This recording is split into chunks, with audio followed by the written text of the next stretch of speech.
Welcome to the Wellness on Tap podcast with your host, Dr. Debs Eastwood. What are you up to at the moment then? So I am actually I guess I've just slightly shifted my positioning and who I'm working with and the work that I'm doing. Stepped away a bit out of too much into social media because I was finding that wasn't where I wanted to put my energy.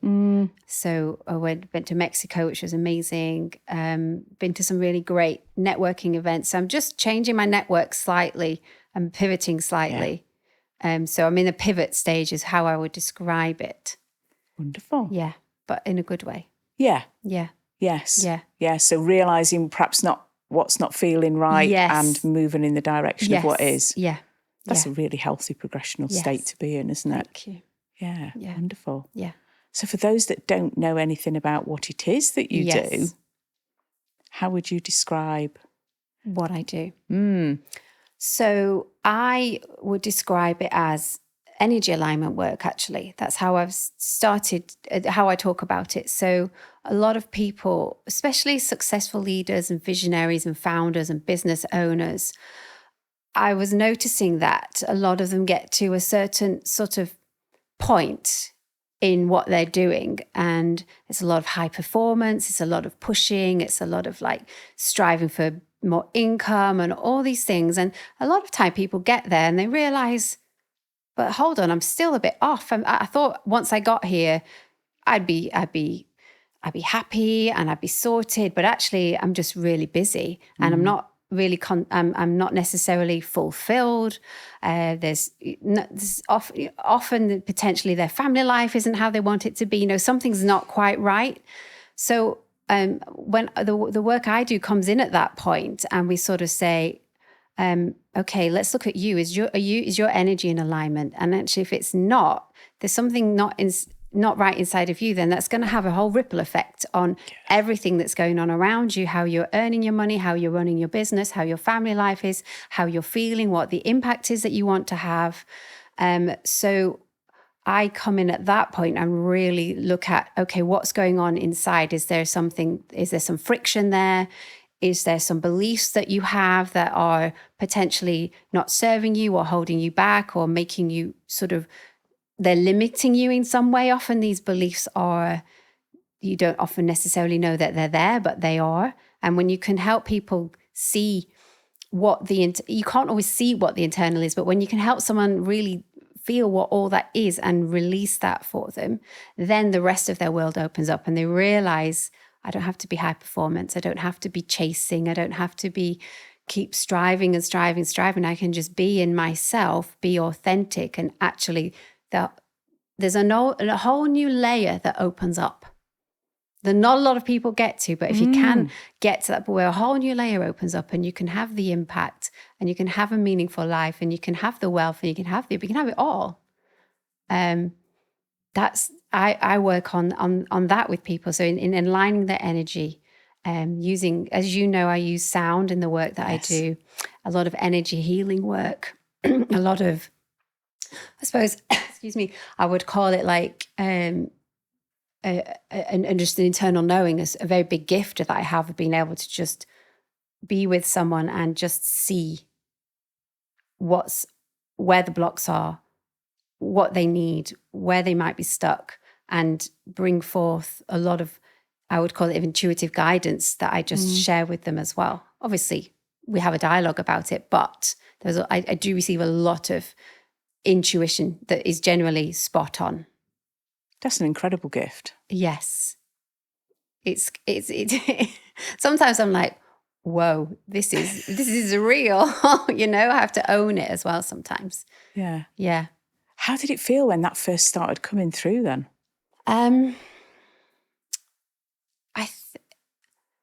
First of all, I have to be very, first of all, because I'm a very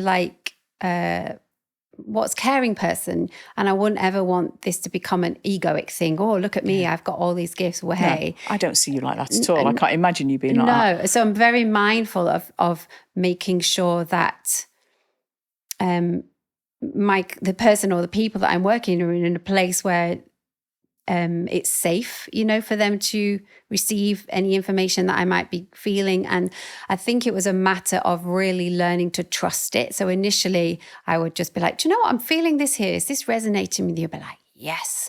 Or I'll be like, do you know what? For some reason, my right ankle's really sore at the moment. Did something happen to that? They'll be like, oh yeah, I broke my ankle, or this happened. So my body would often tell me things. And so initially I'd just be checking in with them going, do you know what? This is what I'm feeling. This is what I'm sensing. Does this correlate with what's going on in your life? So that's how I would always start that type of conversation. So I wasn't just throwing something at them. I'd want that I was just picking up on. I'd want to just double check in with them first that what I was sensing was resonating with them. Yeah, that sounds like perhaps, here we go, big suggestion, that perhaps initially that was also validation for you as well. Absolutely. Yes, because sometimes I'd see an image, and I remember distinctly with one, it was a long, long time ago now with a client, I just got this image of red ballet shoes, red shoes in front of my eyes. And I was like, why am I seeing these red shoes? So I'd sort of say, I'm seeing these red shoes, does this mean anything to you? And they'd be like, oh yes, absolutely. So for me, it was also, like you said, validation that what I was sensing was also making sense to them. Yeah. Wonderful. So you told us about sound. Yes. So I know about this. I've heard this, and I know how glorious it is. Yeah. But could you tell people how you first started to use sound, your journey before? My pre-life. Yes. Yes. I can, yes. So if you don't, obviously you do know me. So throughout my 20s, I learned to be an opera singer. I trained to be a classical singer. It probably started when I was about 15, 16, thinking, I've got this, I enjoy this. I had singing lessons. I spent a year when I was 18 before I went to university. I went to France. I worked as an au pair and actually had a singing teacher out there. So I spent the sort of whole year sort of singing whilst I was out there, which was a lovely way to learn the language and, do something different before I went to university. I'd actually studied French and German at university, but carried on with the singing. It was always there. I lived in London for a while and was sort of working and then singing in the evenings, doing different opera programs and courses. And then I eventually went to study a postgraduate in opera studies as well. And that went up till probably my late 20s, I would say. And, I'm quite honest about this. I actually found when I look back on it now, found the world quite difficult to be in. I didn't know what I know now. Looking back, with all the experience I have now at nearly, in my late 40s, I could go back to my 20-year-old self now and tell her, look, it's all fine. You are going to get rejected. You are going to be told you're not good enough. You're going to hear all of these different things. That's kind of what comes when you're, I suppose, when you're in a position of being on stage and being judged. It's going to happen. Yeah. But I suppose what you're not taught at that age is how to deal with that. And there's no support there in that environment to help you, just go, do you know what? So actually, I don't know why I'm feeling led to say this, but I suppose it would be useful for people in that sort of artistic environment to have that understanding, because there was none of that there. You sort of have to navigate that yourself. So I guess what happened to me was I shrunk when I was there. I felt like I actually retreated, and my voice, I would say it probably retreated as well. So I suddenly didn't feel like I loved it. I didn't enjoy it the same. I was always sort of like analyzing, what do I sound like? And I never really felt like my voice was liberated. Not on many occasions. And I came out of that world and I was just like, I am a failure at this. I am not doing it anymore. I'm not singing anymore. I'm going to just stop. That was a way of protecting myself from any more rejection, I suppose. That deep an effect on you. Yeah, had that deep an effect. Yeah, I was ashamed of my singing, of it all. Wow. And I thought, I can't put this out there anymore. I'm not good enough. So I'll just never sing. I literally just parked the whole thing and thought, that's done. And how on earth did you navigate where to go to next? Because that was Yeah. about 10 years of your life. Yeah. That's a big chunk of time. Yes, it was. And, there was a lot of guilt there because there'd been a lot of financial support from my family to put me through that, And so it's suddenly like, I've come out of this. I'm not doing anything with it. I failed, and there was that to deal with as well, which was tricky. And I think, and so I thought, well, I'm going to have to go and get a job, what does that even look? I'd had part-time work all the time that was there, but never sort of like a full-time, right? What am I going to do with my life now? Right. Yeah. So I had to sort of step. regroup. I went back, I'm from the north of England. So I went back to stay with family, just to have, sort of groundingness around me. And it just so happened that I came across a job at Cheetham School of Music in Manchester. It was in the music office. So it wasn't like I was going to be teaching music or singing or anything. It was more like, I'll just go and get a job in the admin and see where this takes me. And what I love about this story, so I was only there about a year because it was clear to me that there was nowhere really for me to go. I did have, aspirations to do something. But what did happen to me was that I met my husband. So that was why you did it then. That was why I went. That was why, yeah. Yeah, so we got to know each other whilst I was there. He's a musician, he's a composer, so that was never taken out of my life and for a reason, I would imagine. So that was great that we met there, and that was wonderful. So we've always, even though I wasn't singing, there was still music around. So it was sort of like, me looking back on it now is like there was a reason music still needed to be around. But I still wasn't, I had no clue that I'd be doing any of the energy work I'm doing now or the healing work, any of that. I moved on from that and went in the corporate world. Oh, wow. Yes. Yeah, bad move. Not bad, but like, it was like, because I did speak languages, I worked as a bilingual PA. Right, okay. For an international sales director. And all I can say about that one really was that it taught me what I didn't want to do. Which is, this is a way of learning sometimes, isn't it? Totally. Do you see the rhythm in languages as well? Does that help you learn, do you think?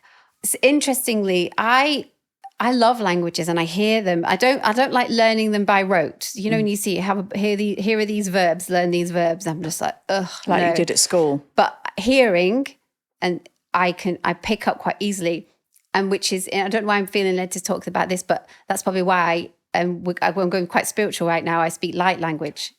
If that's so, yeah. Yeah, go for it. Because I think I love sounds and languages and I think it just comes quite naturally to me. So I do speak quite spiritual. Sometimes when I'm doing some of the healing work, I will speak spiritual languages, and they're very, they have such beautiful vibration to them. I don't necessarily need to understand every word that I'm speaking, but it's got such a pure, loving vibration to it. I'm very happy to allow it to come through. So languages, I do love them. Yeah. And whenever I get the opportunity to speak them, I do. How wonderful. Yeah. Yeah. How wonderful. So you're fluent still in the French? Fluent in French, German, not so much anymore. I can still go out there and I would be fine, but I'd say French is a language that I have a lot of love for. And I think even with singing, I got to sing in Italian, I got to sing in different languages. So that was, I don't hate the whole thing about it. There were some beautiful moments. So yeah, even listening to Italian, I don't speak much Italian, but even listening to it, it sings to me. It's a wonderful language, isn't it? Beautiful. Yeah. Yeah. So at a recent retreat I was at, one of the ladies there, the very arty lady, very creative, she is native Italian. Yeah. And we were all sitting outside right at the end under the oak tree. I was just in paradise on the grass on the under oak tree. And she got this piece of art that had been created that she was going to be raising funds for this wonderful charitable foundation thing that she's setting up. And she explained it all. And like a lot of people with using their second language, she's mostly, perfectly fluent and understandable, but occasionally you can see this, And then the person running the retreat said to her, would you please speak about it in your natural tongue? Oh my goodness, there wasn't a dry eye in the house. Yes. We didn't have to understand every word she said. You know, I mean, she's Italian, she gesticulates a bit as well, and some of those were really useful for us to understand. But just the tone of her voice and the emotion behind it, we were all just like, oh my God, this is beautiful, you know, and it's like you say, you don't have to understand, it's the feeling, isn't it? It is, yeah. Absolutely. Yeah, I can. Yeah, it's true. And I think when I am speaking, when I am maybe talking in light language, it's a feeling, it's a vibration. There's a lot of love that comes through it. You don't need to, you just want to feel it. You don't need to get in your head and try and understand it. No. It just to let it be what it needs to be for you. Yeah. Yeah. Which is perfect. Yeah. So I distracted you there, but that was a wonderful distraction. You were just saying you'd did this corporate thing that taught you what you didn't want to do. It did, yes. We've all had some of those experiences, haven't we? And I think we need to do that. I mean, rather we didn't have these difficult experiences, but sometimes we have to see what's not working to work out what we do want. Yeah. It certainly, I really struggled in that environment because I always knew there was something inside of me that was potentially a bit different, or there was something different that I was meant to be doing. I still didn't know that was. But when I was looking in this environment and I saw a lot of unhappy people, I saw a lot of stress was put on me. I was just, it wasn't healthy for me, or what I could tell everybody else who was there. Everyone was pretty unhappy and generally moaning. I was like, this is not how it's meant to be, surely. And I ended up actually, and I'm honest about this, I ended up having panic attacks, going to work and coming back from work, so much so because my body was just very obviously like, this isn't where you're meant to be, Rachel. Reject. Don't. And I think you had to get to that point where I just had to just say, no, this is not the environment for me. So I left. I think I stopped for a few weeks and then just handed him a notice as I'm not coming back, which was a big move to do. And I was lucky that my partner, who's now my husband at the time, was very supportive, and he was just like, you need time out from this. So I actually then I thought, well, now what am I going to do? Yes. We're here again. What's next? What's next, world? And I thought that time I was like, I need to get myself better because I was having some anxiety. I was having, and I'm sure a lot of people, it's not nice to experience anxiety. It's a horrible thing. You do think, gosh, am I ever going to get beyond this? Sometimes I'd just be walking down the street and I'd be like, I'm not feeling right, feeling a bit. It was really, it's not. And so anybody who's going through that, I understand what it's like. And at the time, now when I feel it coming on, I don't experience it much anymore. Now when I feel it coming on, I just know what it is and I just let it be. And I don't panic that it's going to make me panicked. And I think often it's the panic of it happening more than anything that can cause it to feel stronger. But I actually thought, well, I'm going to do something for myself. And I actually trained to be a holistic therapist. And that was, gosh, how old am I now? Probably about 8, not without giving my age away. Work backwards. Yeah. It was probably about 18 years ago now. And that was my segue into the world that I'm now in. So I learned to be a holistic therapist. I learned to do a lot of different massage techniques. I learned, Indian head massage, all of those things. I set up my own therapy business, all me and one-to-one in a room with people. But that was my world. And then I was suddenly in a world of energy. I was in a world of more spiritual people. And I thought, oh, this is much more light language. This is really, this is more where I belong. Because I hadn't grown up in a spiritual world at all. I'd grown up in a very sort of unspiritual world, I suppose. So I hadn't been on my radar at all. And so I ran the therapy business for about 8 years and then got to the point sort of when I'm coming up to 40 where I hit another point. I was like, I'm okay here, but there's something even more beyond this now. I'm not, and then came in the self-criticism, the sort of looking around me going, look at everyone else. They're doing so well. They've got to 40. They're successful. They've got this. They've got that. Look at me. I'm on my own. I'm in this massive room. I'm doing what I love. But, it's not supporting me financially in a huge way. I'm not making the difference I potentially want to make. So there was another leap to go through of like realizing that I need to then work on myself and look at what I was doing. Because I think at that point I was looking externally for the answers. I was looking for someone to come and rescue me. I was looking for, I was waiting for someone to come and sort me out. And that wasn't going to happen. No, but don't we all do that? Yeah. There's kind of nothing around in society that gives us any guidance that it can be any other way. Yeah. Yes. Yeah, you're right. And so I had to go on a journey of putting myself. We had a young daughter at the time. I think our daughter must have been about 3 or 4, maybe when this was happening, maybe or 5. So we're navigating a young daughter at the time, and I'm having another moment of, okay, change needs to happen. But I had to really, and my husband really helped me with this sort of like look at, okay, what can I do about this now? So I started going, I suppose, on a more deeper spiritual journey, doing a lot more meditation. I actually did take on a mentor, which really helped me. It wasn't like that mentor was going to be the one that fixed me, but it just helped me up level what I was doing. Right.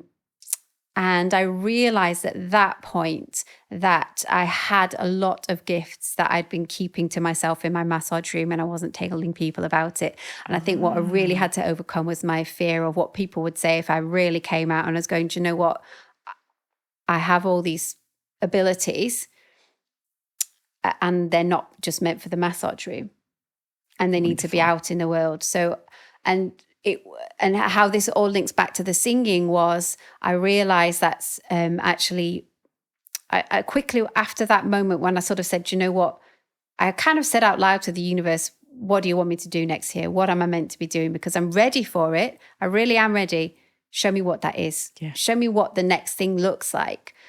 And quite quickly after that, I realized that I didn't just want to be me massaging in a room. I realized that actually a lot of the work that I was doing was healing off the body work. And after that, I realized, and I said to some clients, I was like, do you know what? Are you happy for me to just go full all out on what I really feel intuitively led to do? And they were like, yes, please, Rachel. And within a couple of weeks, I was with a client and I said to her, I can't stop this, because I'd felt this sort of like opening in my throat, and it was going, and it was almost like these sounds wanted to come out, and I'd kept restricting them because I was like, what are people going to think about this?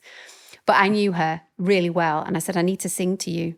I said, I need to pour these sounds out to help you to heal with whatever is going on. I can't tell you exactly why right now. I just know I need to do this, and I just let it out. How beautiful for both of you. It was so beautiful. It was one of those moments that I'll never forget, and she'll never forget, I don't imagine. And she was crying, I was crying, and it was just one of those moments I was like, oh, this is what I'm meant to be doing. Like, this is why I learned to sing. It wasn't to be on a stage as a performer, sort of like me projecting an aria out. It was me to use my voice to be able to help, to be others focused, to help others to heal. And that was over 8 years ago now. And so I use it. And now I use, as you know, I use my voice in everything that I do. And it's so beautiful. And now the voice is liberated because I'm not fearful of what are people going to say. Did I sound right? Did I not sound right? Because it's not about me. And in these moments, I'm just being the instrument for the music that needs to flow out of my mouth. Yeah. That makes perfect sense. Yeah.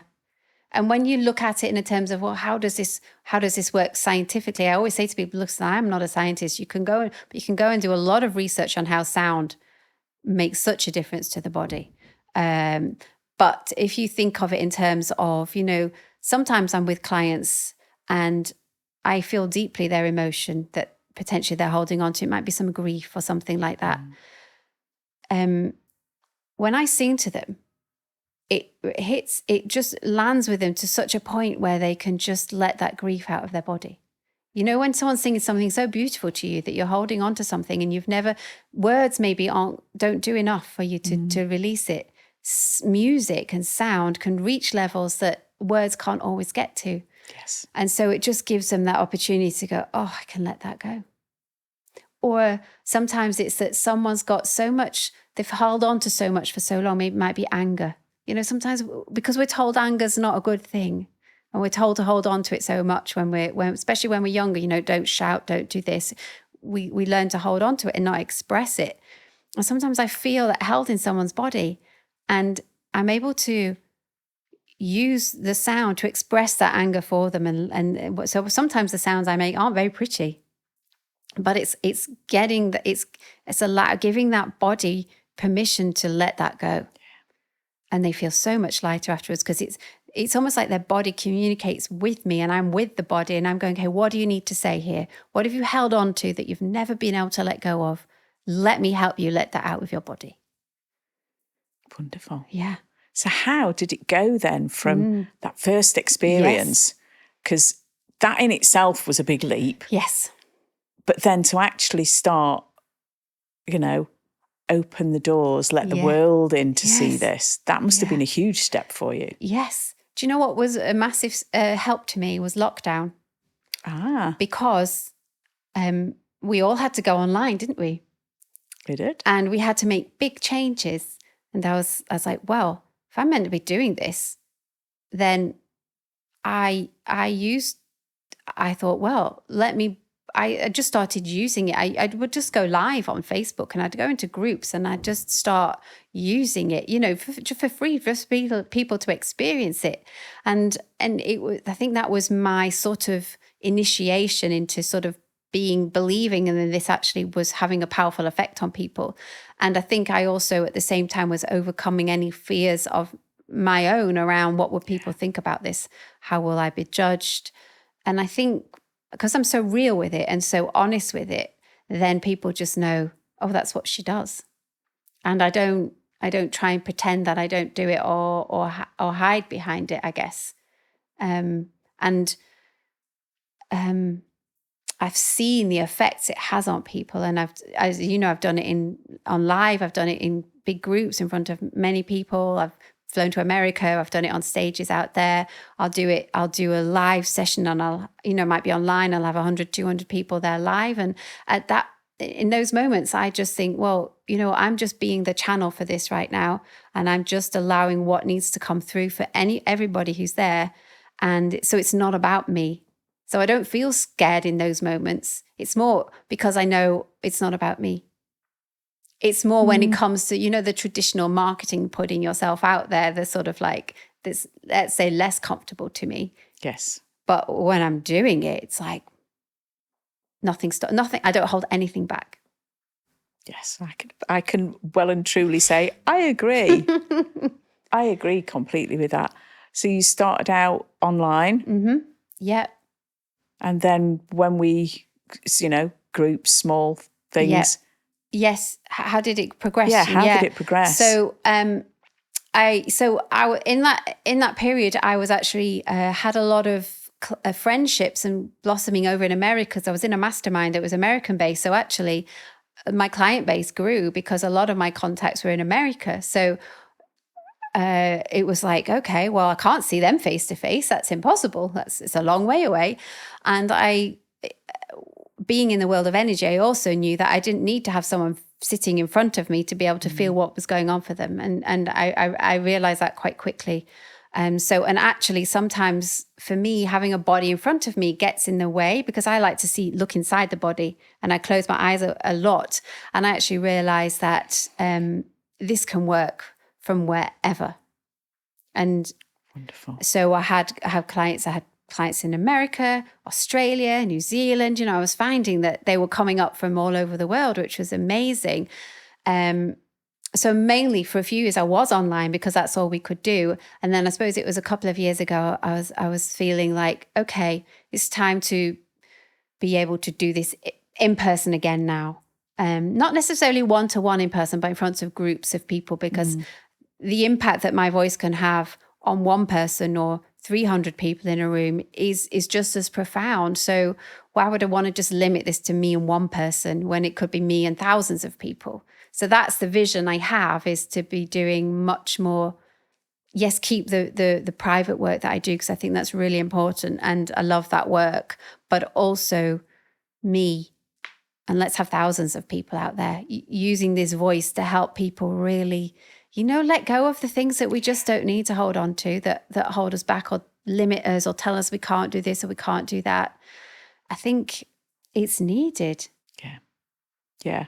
I mean, they are starting in traditional clinical medicine nowadays to say, well, actually, sound can help us heal. Yes. I mean, if you go back to a really obvious interpretation of sound with music, how does listening to your favourite record make you feel? There you go. It's so true, isn't it? It's so powerful. Yes. And music can shift so many things. It can change your mood. It can make you feel lighter. It can help you let go of stuff. If you've got some frustrations, you probably listen to a different track than if you were wanting to, be emotional, and cry, So music it's so profound. Yeah, it's a huge facilitator, isn't it? Yeah. And so it fills me with joy that clinical medicine is actually going, well, yeah, we can target this sound, the frequency of it. And they're starting very, very slowly to use a little bit of this language. Yes, which is wonderful. Yeah. Yeah, it's great to hear. Yes. And that's my huge hope and dream, is that, they will start these revelations in other areas as well. Because if you can heal people on the other side of the world using your voice, then surely that should be an adjunct. It should be something that's available. Yes. It might even be people's first course if they don't have anything that's clinically pressing. Yes, absolutely. Yes. And I always say to people, if someone's coming to me with a very serious medical condition, I'm like, I'm not your first port of call. And I would never, ever advocate, come to me, I'm going to heal you, because there's often so much more going on there. And I think that's really important to point that out as well, that it can help, especially if something really physical going on, it can help with the emotional side of things, but always get these things checked out. Where was I going with this? What was really fascinating to me once when I was leading a group meditation, was a lady there actually was wearing a heart monitor because she had serious sort of like a heart, she had quite a fast, high blood pressure. Mm-hmm. And when we'd finished the session, she came to me afterwards and it was quite amazing. So her heart was often in the red, in this sort of, I don't really call it the danger zone. Mm. And throughout the entire sound healing meditation that I was leading, it went green, the whole thing. Wonderful. And I was like, that was just proof to me as well how powerful music and sound and healing and energy work can be. And this is what I'm hoping to root out now, is evidence. Yes. So that I can go back to the clinical world and say, look, here we are. Here's something that in your scientific language is understandable. Yes. Let's use it. Yeah. Maybe we need to do something. We need to get some actual tests set up, some actual scientific That'd be wonderful. things set up so we can show the effects of how sound can really, really benefit people. Especially being as that door has just opened a tiny little chink as well. Yes. Now might be the time to swoop. Yes. We're going to bring in this opera singer and she's going to start doing this. See how it makes you feel, but Absolutely. Yeah. But, it's using the language that they understand, isn't it? Yes. And say, look, you've opened this door a little bit. Let's see if we can make it even better. Why should we deny people? Yes. Yeah. Another option. Yeah, it's true. And I think that's why I don't necessarily always talk extremely, when I'm talking about the work that I do, or when you meet me, I don't talk a very spiritual language. I'm not, how to say it, I'm not up in the clouds all the time. I'm very grounded as well, because I think you need that. Yes, I have a lot of spiritual gifts and I have a lot of abilities, but I'm also very human. And I think it's important to have both of those things.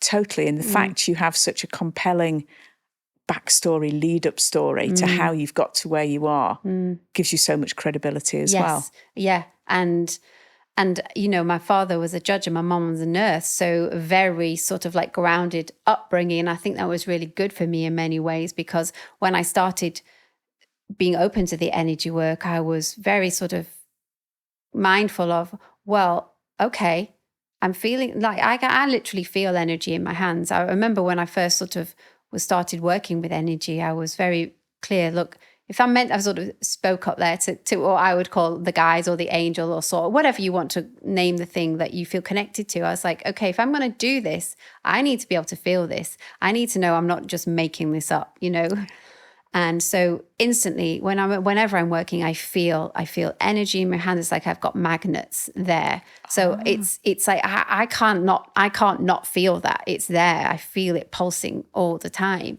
So that was my proof to me that there was something actually real here.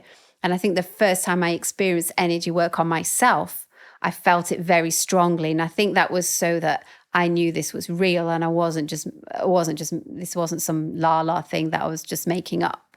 Not everybody feels a lot when they have energy work, but I think for me, I had to feel it in order to know it was real and true. Yeah, possibly because, like you were saying, of quite a grounding upbringing. Yes. You needed to feel grounded in the reality that, yes, this is actually happening. Yes, exactly that. Yes. Yeah. Wonderful. Yes. Wonderful. So you alluded to where you're heading, that you're at a pivot point. Yes. Have you got a clear vision yet of what that's going to look like, or is it still? I would say it's the next. When you get to a certain point, or certainly with me, and then I get this nudge. Okay, you've got there for Rachel. Now it's time for another leap. I'll be like, can I not just stay here? They're like, no, Rachel, you need to progress more. And so I have a vision now where some of the work that I need to be doing at a very high level with a lot of leaders, with a lot of people in quite high position. And I mean this in a really good way, because I think there's a lot of work to be done to get people really in alignment, and to get people with wealth in alignment, because I think there's a ripple effect that can then have on the rest of the work. I think if we have aligned leaders who are authentic, who are themselves, who feel like they can be themselves, who can speak their message, who can be authentic, they're not trying to hide. Because I think a lot of leaders are very wary of the fact that they're leading. Where do they go? Who do they go to for support? Where can they offload? Where can they work through their energetic friction, whatever it is going on for them?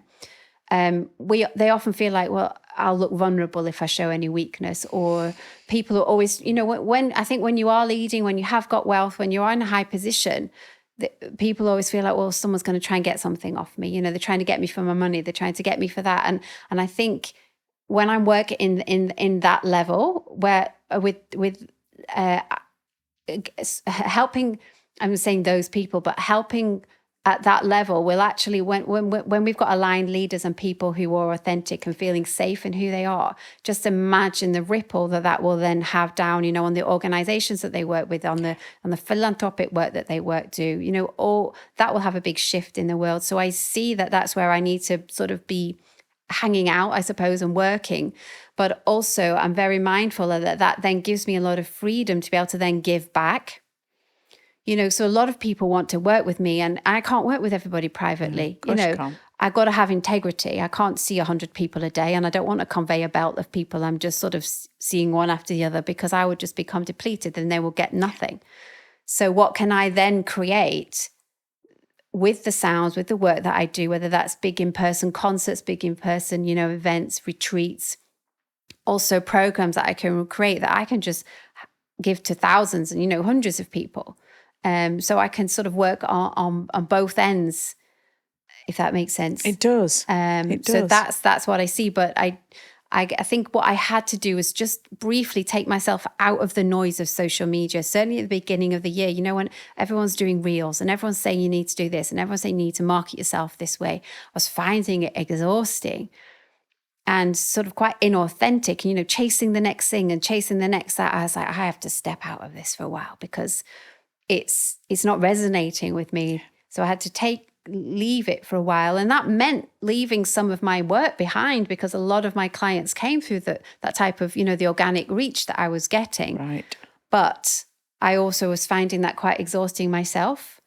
I'm not saying that I won't go back to that, but I just needed to take a little pivot and realize where I needed to put myself. And I think it was more offline, a bit more, I suppose, and I don't need to sound this in the wrong way, but I suppose what I do is so unique. When it was sort of being blasted out with what everyone else was doing, it was losing its, it was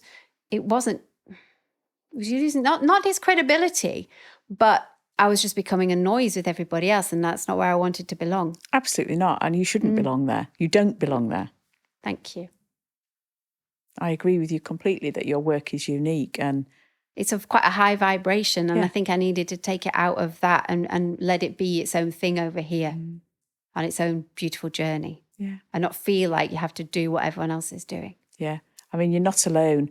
I was speaking to somebody this weekend who was struggling with direction and bought this thing to help them, generate and be more present on social media. And it's had the complete opposite effect because they feel so inauthentic. Yes. So they're coming back away from that. They're not saying I'm not going to use social media, but I need to have to change the way that I use it. Yeah. And they've decided even to change the direction of who they're projecting their work out towards as well. Yes, makes sense. Good like you said about going into corporate and finding out what you don't want to do, it's a similar sort of idea. Yes, that makes sense. Do you think that corporate job would have been different if you had been there doing what you do now with the leaders? Do you think, I don't think I'd have, that's a question. I think if I went, let's say I went back into the corporation that I was in now, being me now, they probably wouldn't even know who this woman was. Compared to me, they probably still see me as Rachel's a PA. Yes. And actually not anymore. Not completely a different person. I don't think they'd know what to make of me now. Potentially there would be people who would be open and ready for what I could share with them and help. If I could work with the leaders there now, wouldn't that be amazing? Wouldn't it? Yeah. Because then you wouldn't, because what I'm just seeing is, because I think if like I said, like we were saying, like if they were genuinely not coming from a place of fear or what's the bottom line here, we've just got to make money, if we could help them with that, just think how that would then take the pressure off the entire workforce and all the people that were there. They wouldn't feel the pressure. They would be happy. They would turn up, wanting to not because, oh God, I've got to work because I've got to make my money. They're there because actually it's a great place to be. And I'm sure there are some corporations out there, but we need more of them. Don't we just? Yeah. Don't we just? Yeah. And I'm glad that somebody, I'm glad that there isn't this time travel machine available that enables you to do what you do now with that corporate so that you back then would have been comfortable there. Yes. Otherwise you wouldn't be sitting where you are now. Exactly. Yes. So in a way, we didn't want that to happen, but we do want it to happen now. Yes, yes, yes. We don't want people to have to go through what I went through. No. And I'm sure there's hundreds of thousands of people. Yeah, who go through what I went through right now and they don't see a way out. Yeah. But there is. Yeah. It takes a bit of courage and going, there are other ways out of this. Yeah. But you've got to put yourself first. Yeah. And I love the fact that with what you're doing now, you're looking at that level and you've got a vision about how that will look and how that will help on many different levels. Yes. But there's also the people that are nowhere near that level who are able to access things that they can look at individually for themselves to help themselves. And, if wherever they're working doesn't have that value, at least they can have it on an individual level. Yes.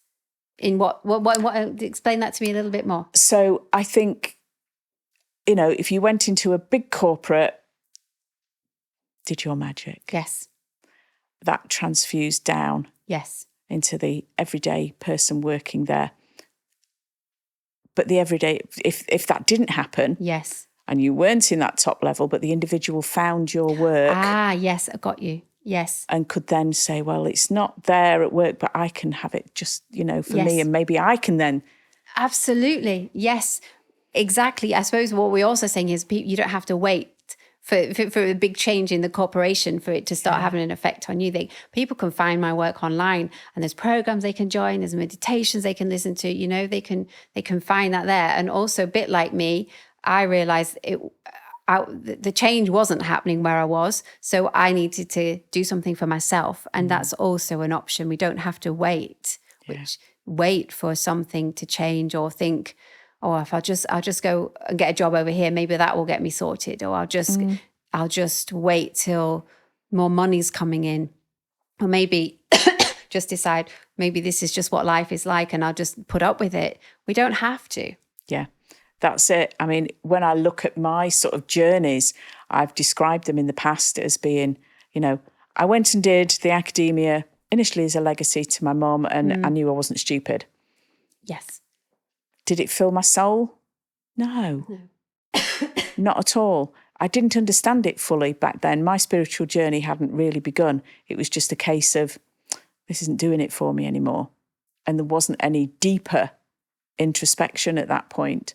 And it was a case of, right, so what do I need to do then? Maybe it's, you know, like directly helping people that I need to be one level closer, hence going into medicine. Yes. And, you know, initially, this is wonderful. I can actually help people now. And I still feel that way to this day. I think it's a privilege, and I feel humbled to be able to do what I do within the NHS. But because of management structures and leadership and the day-to-day negativity that surrounds you, I just thought, no, there's got to be more than this. Yeah. And that's sort of where the line in the sand came, and I started looking a bit more deeply. And like you said, it's not external validation. It's the internal work that will really help in the long run. Yeah, that's what will change everything. I totally believe that. I think it all comes from within.